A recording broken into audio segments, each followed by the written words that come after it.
মানবিক সংগঠন হিসাবে মানবিক সেল হিসাবে আমরা বিএনপি পরিবার দীর্ঘদিন থেকে অনেক নেতাকর্মী তৃণমূল পর্যায়ে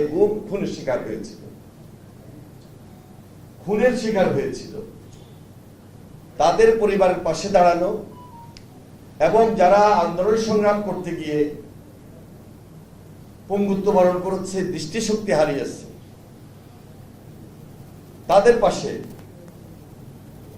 ওনার পরামর্শে আমরা বিএনপি পরিবার এই কাজগুলো করেছে।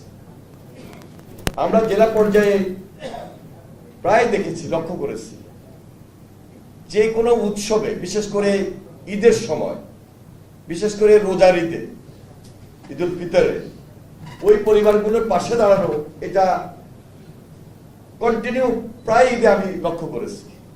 এবং আমরা বাড়িতে বাড়িতে গিয়ে জেলা পর্যায়ে এই সহযোগিতাটুকু তাদের বাড়িতে পৌঁছিয়েছি।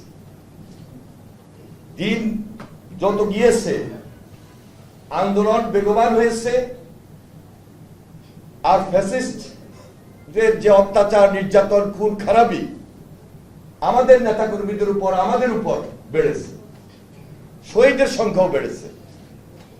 অত্যাচার, নির্যাতনের মাধ্যমে এই সর্বশেষ জুলাই আন্দোলনে অনেকেই শুধু শহীদে হয় নাই, পাশাপাশি দৃষ্টিশক্তি হারিয়ে তারা এখন অন্ধত্ব অবস্থায় আছে, তারা এখন পঙ্গুত্ব বরণ করছে। তাদের পাশে আমরা বিএনপি পরিবার, এমন কোন জেলা নাই, এমন কোন ইউনিট নাই এখন পর্যন্ত আমরা বিএনপি পরিবার চেয়ারম্যান সাহেবের নির্দেশে তাদের কাছে বা ওই পরিবারের পাশে না দাঁড়িয়েছে। আমি নিজেও অনেক জায়গায় গিয়েছি ঠিকই, কিন্তু আমাদের প্রধান অতিথি আমি লক্ষ্য করেছি প্রায় প্রত্যেকটা পরিবারের পাশে উনি উপস্থিত থাকার চেষ্টা করেছেন এবং এই কাজগুলোকে সমন্বয় করে দিয়েছেন আমরা বিএনপি পরিবার। এটা একটা মহৎ উদ্যোগ। এই ধরনের উদ্যোগ আমরা তো রাজনীতি অনেক আগ থেকেই করেছি, ছাত্র রাজনীতি অবস্থায়। অন্য কোন রাজনৈতিক দলে আজ পর্যন্ত এটা আমি দেখি নাই। অন্য কোন রাজনৈতিক দল এই ধরনের ভূমিকা পালন করে নাই। সেই এরশাদ বিরোধী আন্দোলনে আমরা ছিলাম, ওরা ছিল একটা স্বৈরাচার, এবং পরবর্তীতে এই স্বৈরাচারের আরো বড় স্বৈরাচার ফ্যাসিস্ট হাসিনা সেই আন্দোলন সংগ্রাম ৯৬ বলেন, ২০০১ও বলেন, তার পরবর্তীতে গত ১৬-১৭ বছরে যে ফ্যাসিস্টের ভূমিকা অবতীর্ণ হয়েছে, হত্যার পর হত্যা, খুনের পর খুন, গুমের পর গুম, এভাবেই করে গিয়েছে। আজকে আওয়ামী লীগ নিষিদ্ধকরণের কথা আসছে, এটা কিন্তু একটা রাজনৈতিক দল বা একটা মানুষ হঠাৎ করে কিন্তু বলে নাই। আসলে রাজনৈতিক দল হিসাবে এরা কখনো রাজনীতি করবে, মানুষের, সাধারণ মানুষের নিয়ে চিন্তা করবে, এটা আওয়ামী লীগের মধ্যে আমরা দেখি নাই। স্বাধীনতার পর তারা যেইভাবে দুর্নীতি, দুঃশাসনে লিপ্ত ছিল, রক্ষী বাহিনীর যে অত্যাচার ছিল, তখনও এই গুম, খুন, ফ্যাসিস্টের ভূমিকা তারা অবতীর্ণ ছিল। আমি 96-এ নিজে যখন একদম ছাত্রদলের দায়িত্বে ছিলাম,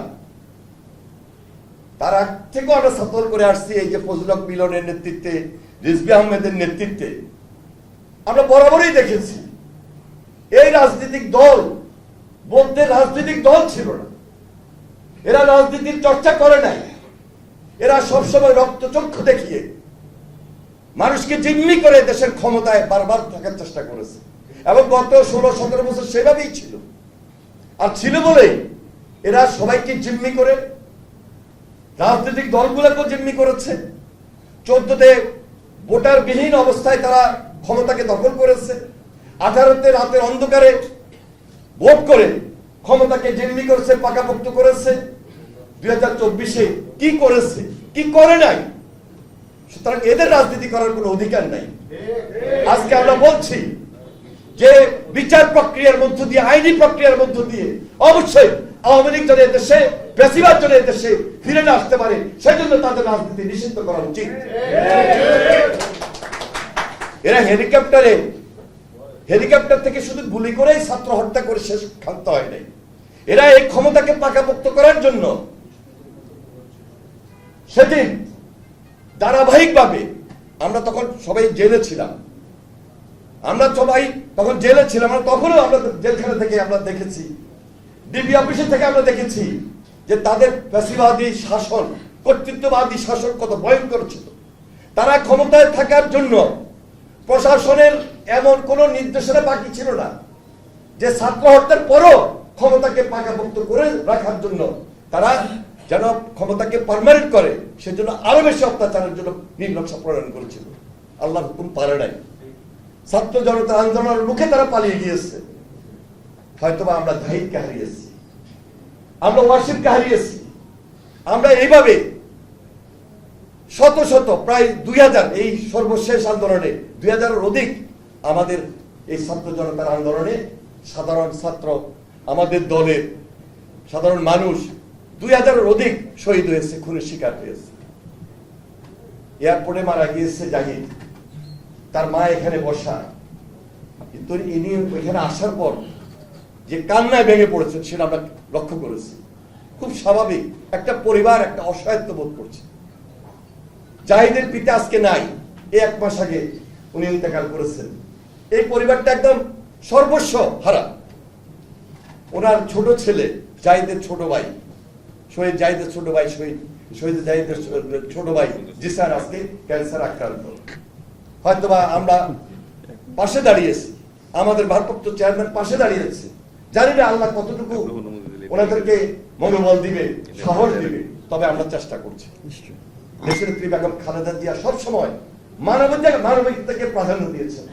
তারেক রহমান সেল গঠন করে মানবিকভাবে আজকে মানুষের পাশে, এই অসহায় পরিবারগুলোর পাশে দাঁড়িয়ে রাজনীতির পাশে আরো যে আমাদের দায়িত্ব আছে, রাজনীতির বাইরে আমাদের যে করণীয় আছে, সেই জিনিসটা আজকে তিনি প্রমাণ করেছেন ওনার রাজনীতির মধ্যে। তাকেই বলে রাজনীতিক নেতা, তাকেই বলে মানবিক নেতা। This is Tarek Rahman. শহীদ রাষ্ট্রপতি জিয়া রহমান উদারমনের নেতা ছিলেন বলেই গণমানুষের দল ছিল বিএনপি। আজকে সেই রাজনীতি আজকে তারেক রহমানের বক্তব্যের মধ্যে ফুটে এসেছে, কাজের মধ্যে ফুটে এসেছে। আমরা বিএনপির মাধ্যমে, আমরা বিএনপি পরিবারের মাধ্যমে আমরা চাই আগামী দিনে এই বাংলাদেশে একটা সুশাসন প্রতিষ্ঠা করার জন্য। আমি আর বেশি বক্তব্য রাখছি না, আমাদের প্রধান অতিথি বক্তব্য রাখবেন। আপনাদের সবাইকে সংগ্রামী সালাম এবং অভিনন্দন জানিয়ে আমি আমার বক্তব্য শেষ করছি।